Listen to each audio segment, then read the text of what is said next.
everybody, what is up? Welcome into episode 2 of the Beneath the Waves podcast. My name is Matt, and joining me tonight, as always, is It's Heather. I'm Derek. And last but not least, it's Alex.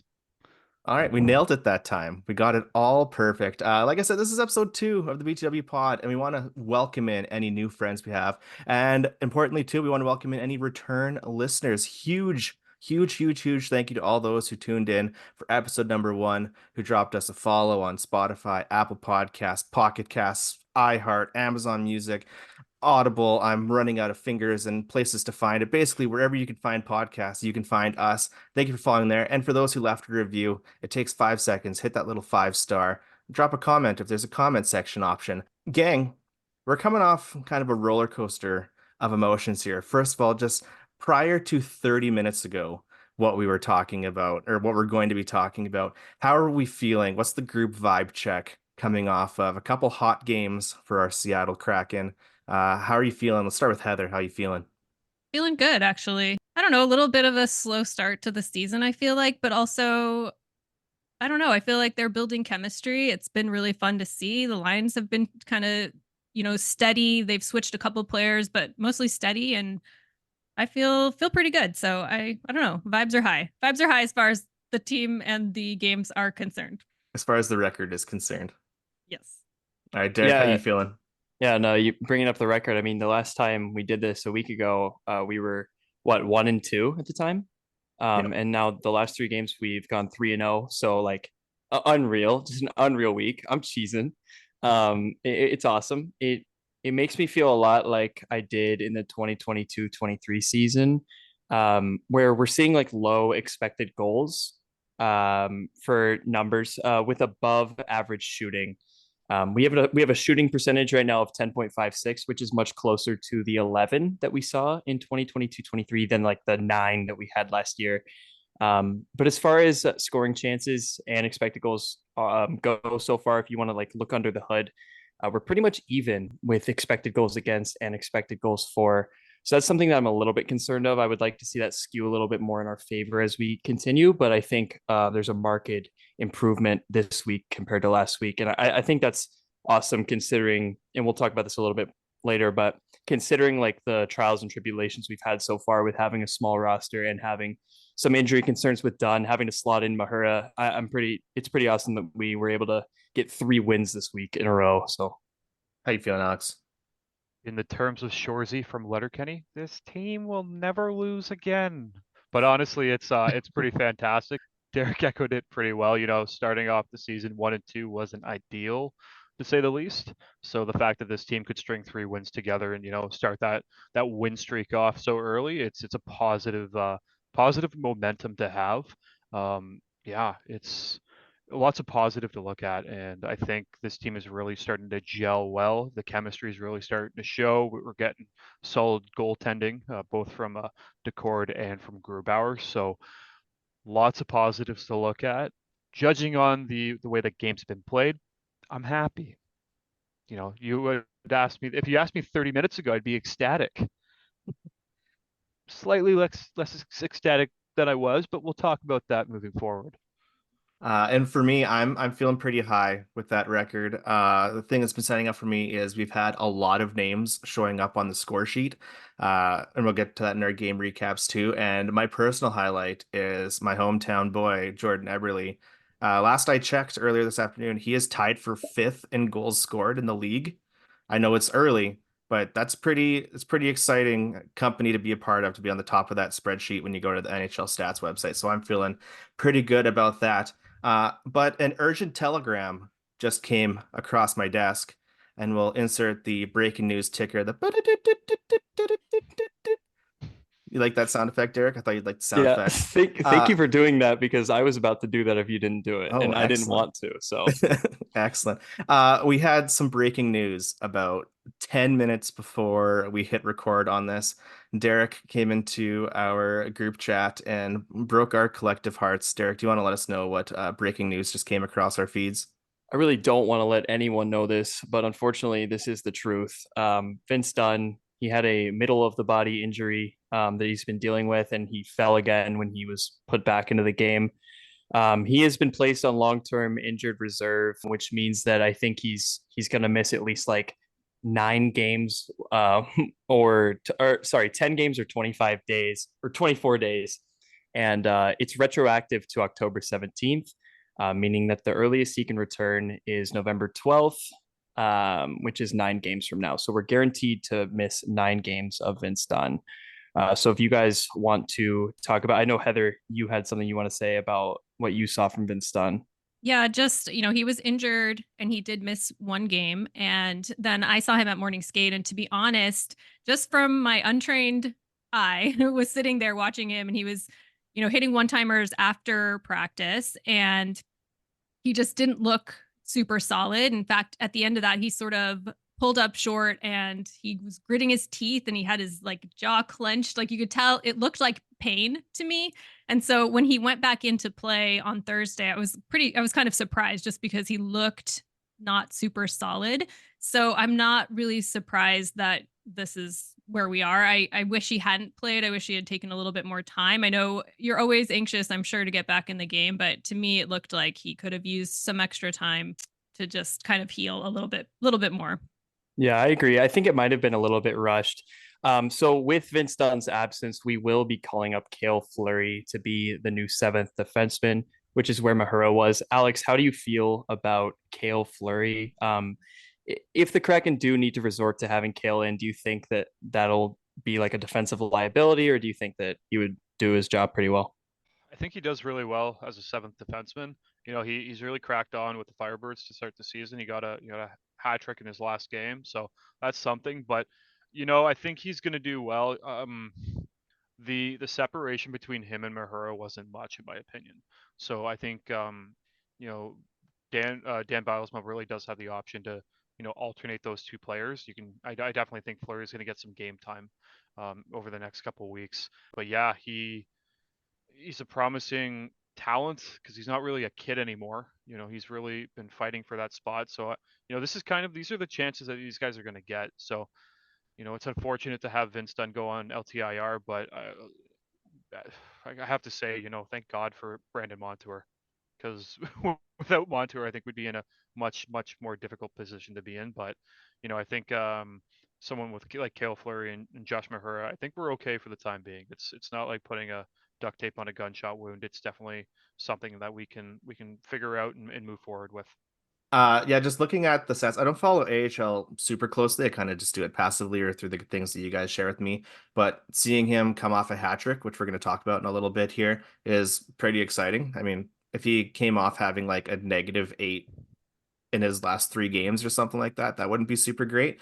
I'm sure he's a little bit relieved that he's up here for, what do we say, guaranteed 9 more games. So his frequent flyer miles aren't going to be racked up as fast as they were at the end of last season, where every other day it seemed to be he was catching a flight somewhere else.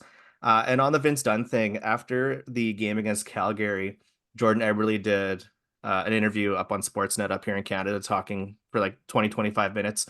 And at one point in the background, Vince Dunn's walking through, and I said to you guys beforehand, he looked like Regina George in Mean Girls when she had the halo on. Like, he was stiff as a board when he was walking. He looked like he was probably 2 inches taller just because his posture was so stuck up. Like, it didn't look good. So hopefully he heals up quick. I mean, we can't, if he heals up quick, he's still got to wait a little bit, right? But hopefully he gets back in shape sooner rather than later and gets back out there to, come back. And it's a real bummer. The biggest bummer, I think, is he's not going to be there for Vince Dunn bobblehead night, which is that's really too bad. But let's shift. Let's go to the good things, because this last week 2 in the hockey schedule, was pretty great. If you were a Kraken fan, Game 4 of the season came against the Nashville Predators, and the Kraken pulled off a 7-3 win. As I said a little while ago, there's lots of names showing up on the score sheet, and in this game, we had goals from Riker, we had goals from Bjorkstrand, Tanev, Schwartz, Eberle, McCann, and Larson put in the empty net nail in the coffin at the end of the game. This game was pretty high energy, and it felt good to kind of sit back and just enjoy us running up that scoreboard a little bit. Got a little bit dicey off the start, but overall, how you guys feeling about Game 4? This one started off a little bit rough only because they blew a 2-goal lead in the first. And at first we were all like, is the 2-goal lead curse back? Like I think we literally tweeted that because I was so just like, please don't. Like we are better than that this year. We're not going to do it again. So it was really nice to see them come back from that. I also think it's one of the first games that we saw true chemistry on the team too. I just felt it felt different. It felt more connected. It felt like passes were going to each other and actually like getting to where they were supposed to be. And it wasn't like, oh, I'm passing over here and they're kind of whiffing it. Like there was a lot of that in those first few games. And this felt so much more connected, so much more together. So I was really pretty happy with the overall performance and especially the fact that they didn't let that 2-goal lead that they blew completely derail them because last year they would have just been like, oh, we blew the 2-goal lead. Okay, we're done. So I feel like that's much different this season. So very, very happy with their overall performance in that one. Yeah, and just to echo what Heather said, I think the biggest thing that we saw that game was last season having a 2-goal lead, blowing that 2-goal lead. That was it, nail in the coffin. Forget about it. Pack it up. Game's over. We lost. With this game, the boys were able to figure it out, rally, and take it, and take it the end of the way, and they secured the points. And that's something that we really haven't seen. It's really been a very long time since we've seen any compete to that level where they play the full 60 minutes. Because normally in those situations, if they gave up the game second period, that was it. Maybe solid 30 minutes of play. The rest of the 30 minutes was just them just hoping to possibly tie it and whatnot. But other than that, there was no compete, no fight. Where this season we're really starting to see that chemistry build, that communication really start to grow, and the leaders being leaders. Jordan Eberle, Adam Larson, you know, Schwartz. These are the players that have really stepped up, and I think we're really seeing that leadership start to take over, especially in that game where three of those guys who, wear those letters, were able to secure goals. Yeah, I agree with everything that's been said so far. I think it was really the first game this season, or maybe even including last season, where we've seen the Kraken sort of establish their identity, being similar to the one in 2022 and 2023. You're going up against a National Predators team that has one of the best on paper rosters. They're feeling like they're just going to run you, but you use your depth. You have every single person on the score sheet, so many different unique goal scorers, and you keep it simple and you play high energy, high effort, and you dominate them when they're trying to be fancy with all their star players. And that's really the only way that this Kraken is going to be a consistently good team, with their lack of star players. So it's really good to see that early on. So our next game, it was fifth game of the season. Flyers came to town playing in CPA. It was a 6-4 win. And I'm not going to lie, it made me a little nervous the start of this one just because it was a little rough to start. Grew was a little shaky, but just to put all of the doubts aside, he did come up with really big saves and kept them in the game throughout. It was just that first period was a little bit rough, but that was true for the entire team. The PK was a little lackluster in that one. There was no energy, like no drive, and I kept just waiting for them to come alive. So we were down 2-1 after the first, but that one goal that we got was beautiful. It was from Brandon Montour. It was his first goal as a Kraken, and it was just like an absolute rocket. It was really fun to see. I think everyone was super excited about that. And then in the second, we just totally went off and had 4 unanswered goals.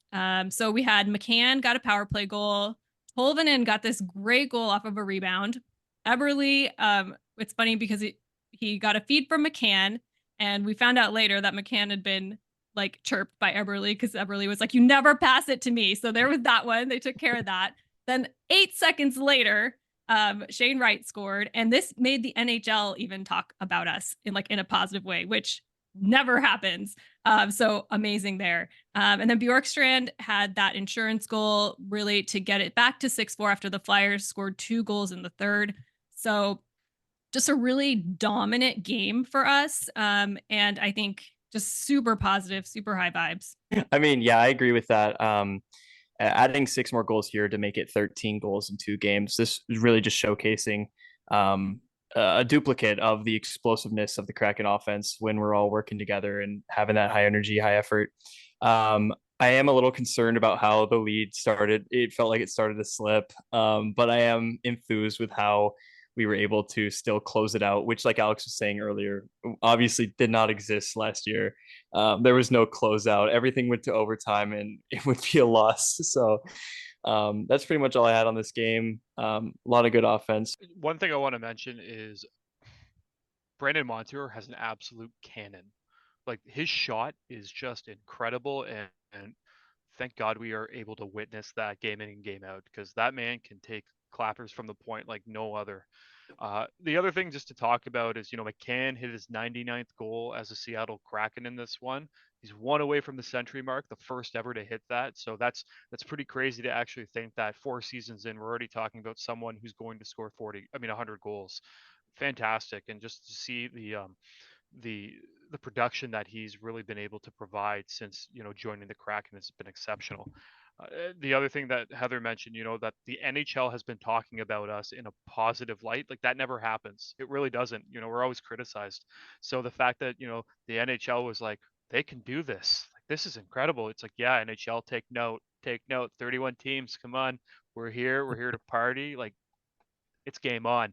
Uh, but what we saw of those 2 games between the Predators and the Flyers, that we're seeing goal scoring the way that we were scoring and producing in the 2022-2023 season, where they were taking the chances, they were scoring at will, and it was just the output was incredible. And the thing is that last season was bad. It was completely the opposite. Goals weren't going in. So I know it's early, but there's a lot of promise. It looks like the shakeup that they had done in the offseason is really pushing this in a positive light where they know how to score, they can get the puck in the net, and they can play a full 60. It's small things to ask, but at the end of the day, it's where the points matters. And I really hope they stick it to me and get more than 76 points at the end of the season. We're committed to that bit. We're slowly counting down. For me, I was only able to watch the last period of this game. The wife and I were out at a show that evening, so I was sitting watching this lovely musical, and I would feel my watch buzz, and I'd kind of glance over and see it's like, ah, man, like Philly scored. Ah, Philly scored again. And then my watch just starts buzz, buzz, buzz, buzz, buzz, buzz, buzz. And I look and it's Heather and Alex just getting super hyped about all these things that are happening. And on the drive home, in the commute from the theater to my house, it was like Tolby scored, sweet. And it's like, oh, a couple blocks later, Ebb scores. Okay, that's sweet. And then like within that red light that I'm stopped at, like Shane Wright scores again. So it was a very shout out to Everett Fitzhugh and Al Knitsky for their radio broadcast because that's what I was listening to on the way home, and they painted a pretty good picture. I always love listening to them when I'm not able to actually watch the game, and then getting home and seeing them seal the deal and get a win for the second game in a row there felt pretty good. So, real good things coming off of that Flyers game from me. So we took that momentum into our 6th game, which was against the Flames. And that ended in a 2-1 overtime win to complete a 3-game win streak that is still alive. Side note, it was also the first game that we streamed live on YouTube. We had we had an uneventful time watching this one. It was a defensive masterclass, which is actually my favorite type of game. But really a turnaround from the past 2. It wasn't just this gong show of just going back and forth, goals left and right. It was very meticulous. It was very intentional. Everything in throughout the middle of the ice was closed down the entire game. I think both teams were at around 10 shots to start the third period. And really what we got to see showcased here was the Kraken had 3 expected goals against and about 1 expected goals for, or 1 expected goal for. And Joey Decord absolutely killed. He absolutely murdered the Flames. Stopped everything except 1 goal that he had like 6 guys in front of him on. It squeaked through, but other than that, he played perfect. Other notable players in this one: Chandler Stevenson getting his first goal as a Kraken. That was on a 5-on-3 power play, drawn up by Jess Campbell. So huge goal there, very exciting. Goes her goes to overtime, and Brandon Montour, he's down low. He scoops up the puck from the net. He sees three guys around him, which means that there's no one back to defend any of the other Kraken players. Sees Jordan Eberle streaking in, passes to him, he nets it.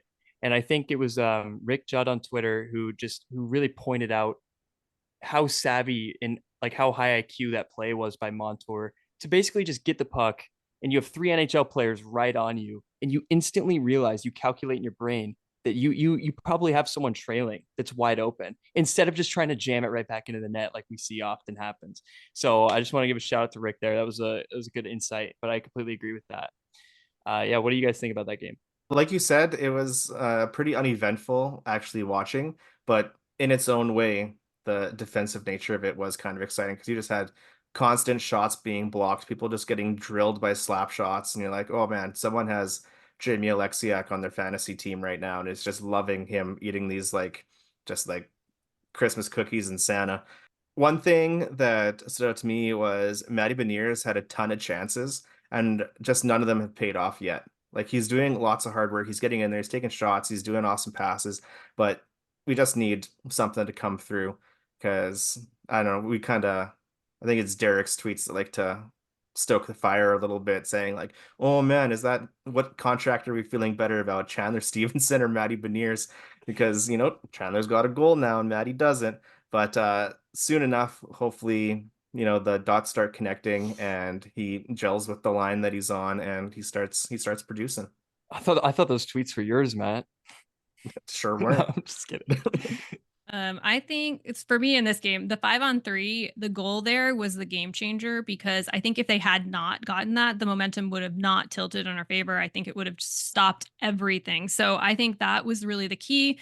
Shout out to Coach Campbell for that one. I just think it was so smart because started with this back and forth pass between McCann and Stevenson, and then Schwartz was able to screen Vladar, and then that's when Stevenson was able to get that one-timer past him. Like, it was so smart.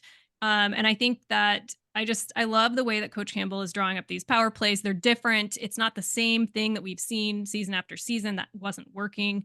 So she's willing to try new things, and I really love that. I mean, I love Eberle being just completely red hot. Like, that is amazing to me. I'm still just in awe. Like, I think, last season, admittedly, he did have an injury and we didn't know about it. So I'm trying to take that into consideration when I think about his play last season, but it's another level this season. So all in all, like, what a great game. That OT was so exciting. Didn't take very long, which makes me happy. And I was just very, very pleased with the outcome.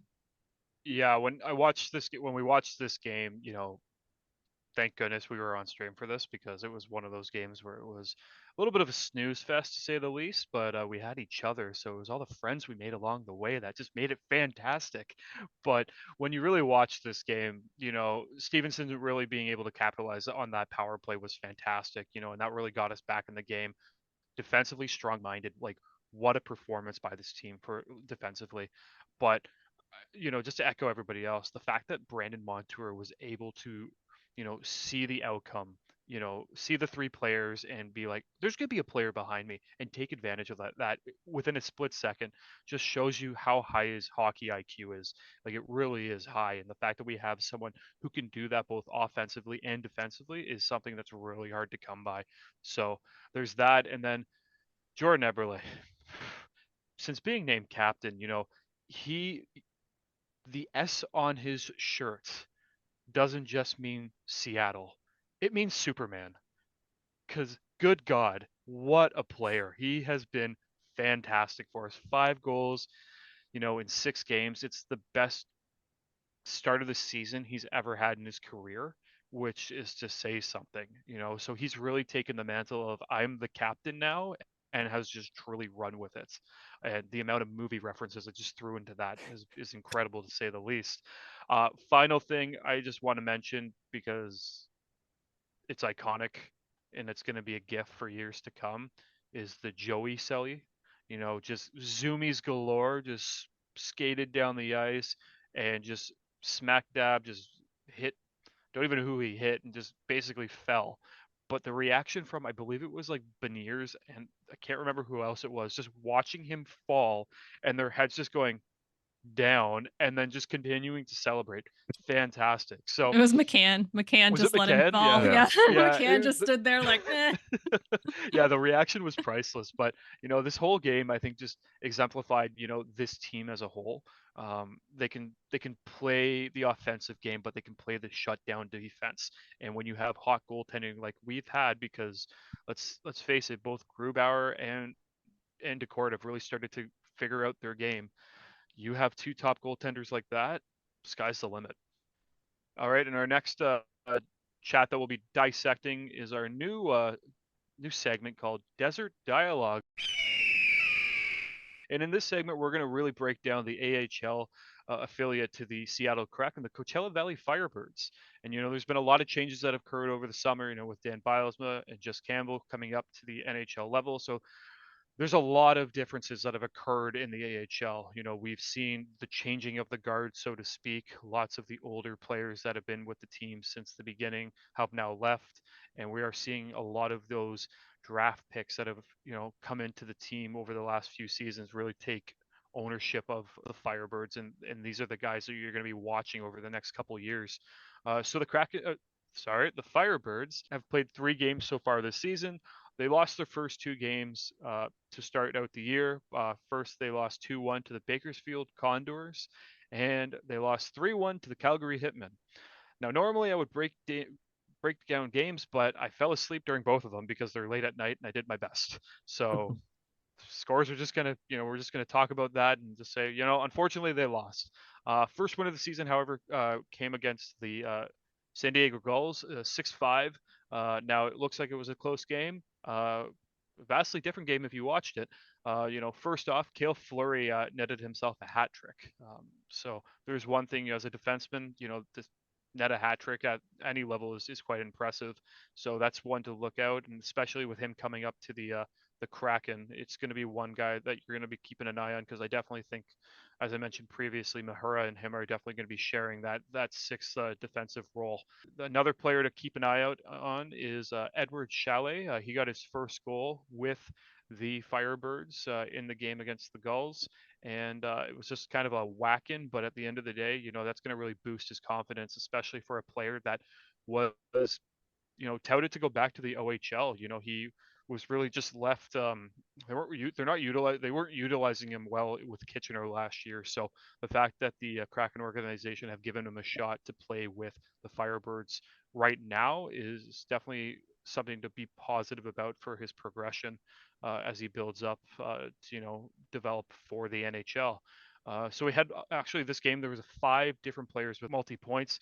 Shalley got a goal and an assist. Max McCormick, Captain Max, got 2 assists. Ben Myers, who was a pickup this offseason, got a goal and assist. Yager Furcus, the Furcus Circus, has got 2 assists. And, Cale Fleury, 3 goals. Goaltender actually was Coco. That's the one goaltender that's a lot of people are looking at to possibly be, a backup for the Kraken over in the next couple of seasons. He did get his first win, but the numbers were a little rough.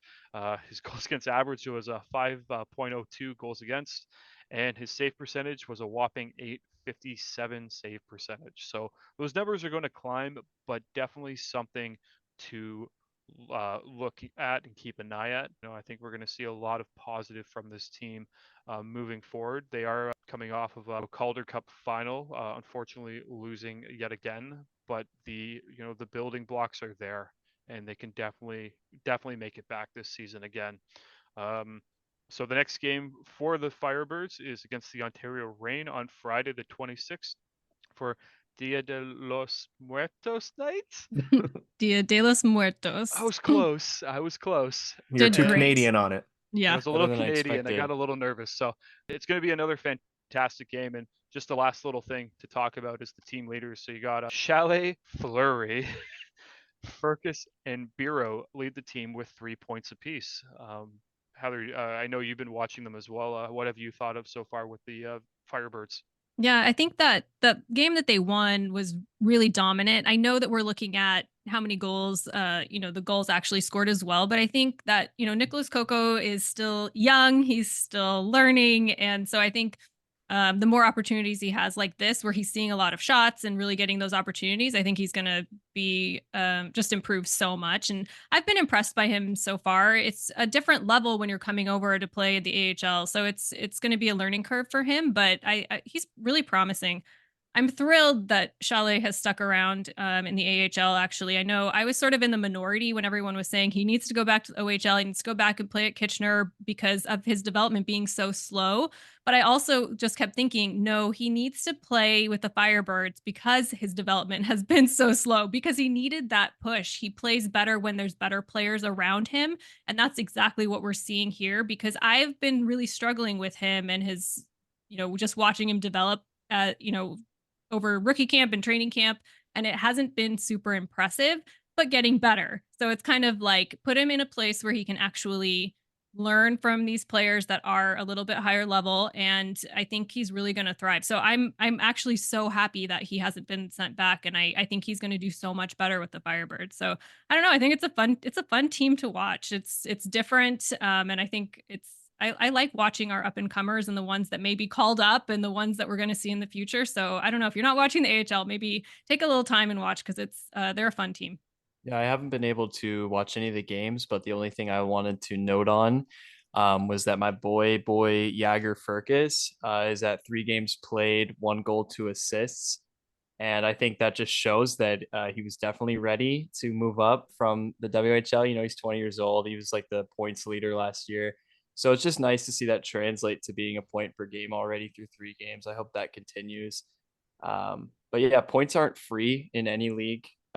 Even if, you think, oh, it's the AHL, but like you still have to be good to get points. So I'm hopeful. These guys are some older, bigger guys than the WHL guys. So hopefully with his small size, he keeps it up. And for me, like I said previously, I don't follow AHL super close outside of what, comes across the Instagram feed and Twitter highlights and stuff like that. But the thing that gets me hyped off of these few games is Cale Fleury's coming in pretty hot, coming off that hat trick. So coming in under less than ideal circumstances up to the Kraken, but he's hopefully at a good spot, good place, and he'll get some practice time in with the team to help him improve further there. And also those, if you haven't seen them yet, the Dia de los Muertos. How does my accent compare to Alex's, Heather? How is it? I'm not going to compare. It was pretty good though. Okay, Dirk gave me a thumbs up, so I'll take that. Hey, Mine's more Alex can do it. Canadian. I've heard him. He did it before we started. It's okay. Just a Got nervous. little stage fright. I just got a little Okay. Canadian there. I'm sorry. Eh? Okay. All right. But anyway, if you haven't seen the jerseys that they have for that night, they are sick. Go look up Firebirds on Instagram or Twitter or wherever you might be at and check out those jerseys. Because if you thought that the Kraken's Hispanic Heritage Night jerseys were cool, the Firebird ones are, I think, next level. I think they top them. And they always do awesome alternate jerseys for their special nights. All right, and that'll take us to our final segment of the evening, a rebrand of a previous segment where we are having the Puget Sound Table.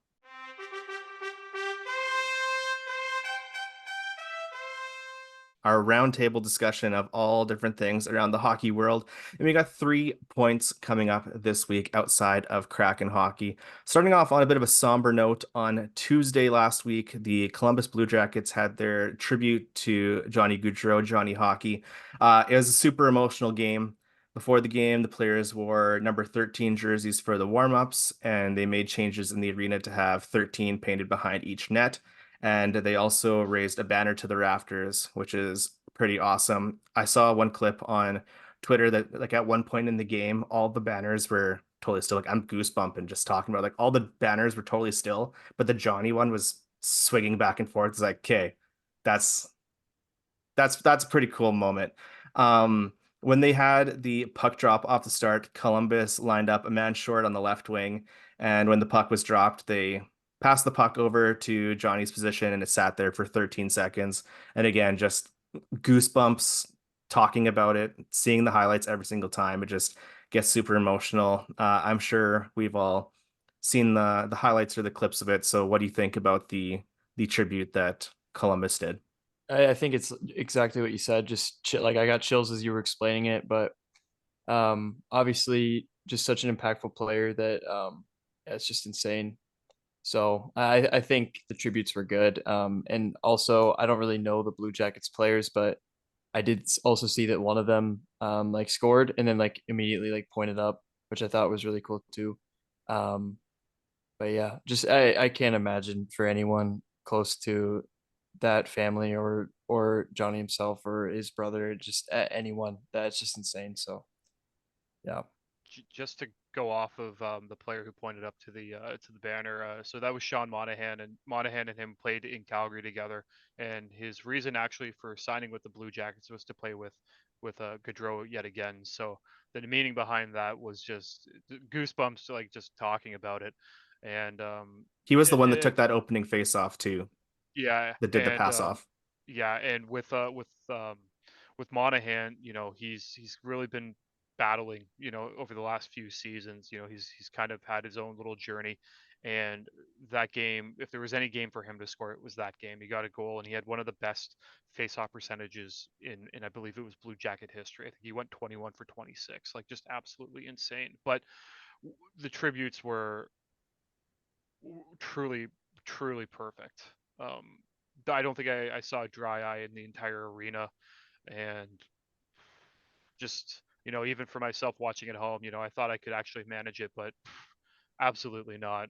Every single time I thought I actually had a handle on it, they'd be like, "We're gonna do this," and it was like, "Nope, never mind." And you know, having a man short to start the game, and pausing for 13 seconds, that's where I just everything let loose. Like just the impact that you know that they had on the game, and it really just showed you the brotherhood that is in hockey. Yeah, I definitely an emotional moment. Feels like one of those moments where you're like, hockey is family. Even just seeing his family out there and the players kind of rallying around his wife and kids. I just that part was the part that really got me. But I also wanted to add to that the Kraken have a foundation, the One Roof Foundation that they partner with, and every game they do something called the Heroes from the Deep, and they honor somebody and they actually donate $32,000. And the Kraken actually donated $32,000 to Mothers Against Drunk Driving in honor of the Gaudreau brothers. So I thought that was also just a nice tribute. We had already done our 13 seconds of silence for that first game that we had, and so I really appreciate just that this really is it's a small community in a way. So I really appreciated that. But the yeah, very emotional. For our next sound table topic, a little lighter, Philip Gustafsson he's on the Wild, right? I'm pretty sure it was the Wild. Yeah, because Okay. Marc Yeah. Andre Fleury told him go for it. Yeah. He scored an empty net goal versus the Blues on a Tuesday. I think there's two notable takeaways from this. One, Philip Gustafsson now has as many goals as Connor McDavid does this season. So everyone who has Connor McDavid on their fantasy team is probably feeling real great about that. But also, Heather must be feeling pretty good flashing back to our BTW time capsule where her goal or her prediction was what again, Heather? Was for Joey to get a goalie goal, and now we've seen it in practice, and it's just a matter of time. That's always what you do. Empty net, you always go for it, and that's exactly what Marc Andre Fleury told him. Like, this is textbook, you go for it. So I'm feeling really positive about my prediction I think the other thing about that is, so a crazy stat actually is that there's never been two goalie goals in the same season. this season. It's gonna Yeah, in happen. one single season, it's never happened. So Joey Decord, you're on watch. It's happening. Let's do this. Yeah, Yeah, everyone always says don't show this to Joey, but they should definitely show that to Joey. Yeah. he's seen it. Put it in his VR goggles. Oh yeah. And our last sound table topic comes from the AHL. Vincent Arsenault of the Laval Rockets, that's the Montreal AHL affiliate, wins this week's inaugural BTW Tough AF award. In a game at the Syracuse Crunch, first aside, Crunch is a sweet hockey team name. That's pretty awesome. The Syracuse Crunch, who is the Tampa Bay affiliate. Arsenal got into a fight, and during this fight, he dislocated his finger with it bending so far to the side. I don't even know what angle it's at, but if you see the video, it is gross. But he is tough AF. because on his way to the penalty box, he looks down at his hand, sees that his finger is bent off, and just pops it back in place and continues on with his day. And I know Derek, you said you were kind of squeamish and got the heebie-jeebies with that one. Yeah, it's really, I just don't believe in chiropractic medicine like that, and it's really disturbing to me that these guys, they're pro hockey players, but they don't really have the most sound medical expertise and knowledge. But I actually had that happen to me. I sprained my thumb. I didn't dislocate it, but there was a chiropractor family friend, and she just like she kept asking me how old I was, and then she just yanked my thumb down as I answered. And I was like 12 years old, and my thumb still like pops all weirdly, and I'm like, I don't know why anyone allowed her to do that to me. But yeah, so it kind of hits a little close to home. And the video was disgusting, so I'm not a huge fan of it. I went and saw Terrifier 3 last night, and that video of the dislocated finger was more disgusting than anything I saw in that movie. I wasn't like phased by it at all. I was like, buddy, that looks gnarly. And then just to see him just be like, yeah, that's not supposed to be like that, just like popping it back in and skating his way off. Like that takes guts. Cause like I know for certain if I saw that, I'd be like, that ain't good. What do I do now? Like there wouldn't be one part of me that would be like, yeah, just gonna pop it back in. Just do it. Full send. Wouldn't think about it. I'd probably just be like, this is my life now. I'm four finger Alex. One finger off. Just got to deal with the consequences. I don't know. Just got to do what you got to do, right? Finish the game no matter what. I don't know. I'm not like squeamish at all, so that doesn't bother me. In fact, I was like, cool, go for it. I don't know, but good for him for finishing the game. I hope he got it looked at afterwards. Just maybe splinted it or something for a little period of time. But yeah, tough AF. And that'll do it for the Puget Sound Table this week. Heather, as we start to close out here, do you want to let us know what's up in the week ahead in the Kraken world? Sure. We have 3 games coming up this week. Tuesday, we are against Colorado. They're coming to town. And just an FYI, that time changed to 5:30 p.m. Pacific because they're doing the Frozen Frenzy that day. So all the teams are playing every single one of them. So there's 16 games that day. So they had to scoot it a little earlier. And if you're going to that game, it's Vince Dunn bobblehead night. Unfortunately, he won't be playing, but it is Vince Dunn bobblehead night. Thursday against Winnipeg, and we are streaming that one, so you don't want to miss it. I have high hopes it will be a much more exciting game, but we are warming up ourselves, so we at least will keep you entertained, promise. And if you're going to that one and you aren't going to be watching us, then you can go and get your goalie oven mitt giveaway. Pretty cool. And also you can get a special ticket for this Mount Rainier themed blanket. So I don't know, maybe a good one to go to, but I'd rather stay here and hang out with us. That's just me though. And then Saturday against Carolina should be a good game. No giveaways if you're going, but it's always fun to watch the Hurricanes. Always a good team, always a good matchup. So we've got some good ones coming up. Wow, Heather, I am extremely excited for that. I don't know about you guys, but I am PUMD pumped about this season and how it's going so far in our upcoming games. Anything else from anyone before we close it out here? Take it home, buddy. Take it home. All righty. So if you're listening to this, that means that you should go over to the YouTube and subscribe. All you got to do is type in the @ symbol, then BTWSEA. Same thing on every other platform: TikTok, Instagram, Twitter, and YouTube. Yeah. BTW 877 cash now. Just kidding. It's BTW SEA. BTW SEA. Do not call JG Wentworth. Call Matt, Heather, Alex, and Derek at BTW SEA. We are going places, just not spelling bees.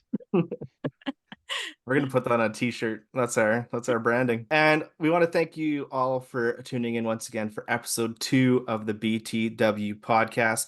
Wherever you happen to be listening to us right now, be it Spotify, Apple, iHeart, Amazon, Pocket Casts, wherever it happens to be, please hit that follow button, drop a 5-star review, and share it to at least 3 friends.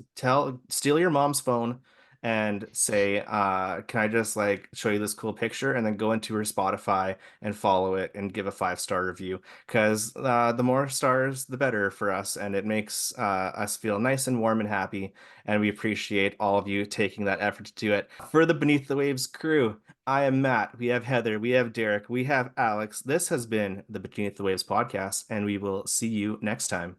Yeah.